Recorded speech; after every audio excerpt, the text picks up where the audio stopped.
On va la refaire parce que j'aime pas trop.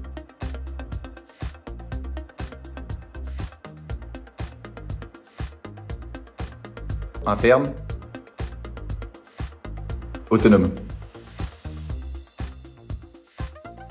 Oula, c'est le moins de devoirs possible, mais quand il fallait les faire, on les faisait. On n'avait aucun problème, si on avait la moindre question, les formateurs, on leur demandait même par mail le soir et on était tout de suite aiguillés. Premier dans la cour. Dès qu'on avait une sortie, on sortait le plus loin possible de l'internat, on allait faire du sport, on allait au restaurant, des choses comme ça. Dès qu'on était à l'internat, on essayait de mettre notre temps en valeur pour avancer des devoirs ou décompresser. On faisait des jeux entre nous, on faisait plein de choses. Couche tard et lève tard. Bataille. J'ai de très bons souvenirs, on va dire, en fin d'internat. C'est vrai que l'internat, quand on démarre, quand on est jeune, on est peut-être loin de chez nous. Au début, c'est compliqué de se mettre dedans, mais j'en tire de bons souvenirs à la sortie. On s'est bien marré pas mal de fois. En petite meute, mais bien entouré.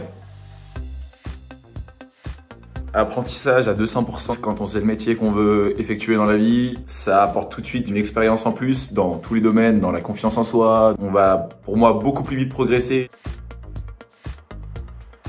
Je l'ai tout de suite vu comme un futur chef parce que j'ai commencé par un stage chez lui. Complètement à la fin de mon stage, je lui ai parlé que j'aimerais bien être engagé chez lui pour réaliser un bac en apprentissage. Dès que la place est libérée, j'ai intégré l'entreprise. Et ça fait actuellement 5 ans que je suis dans la même entreprise.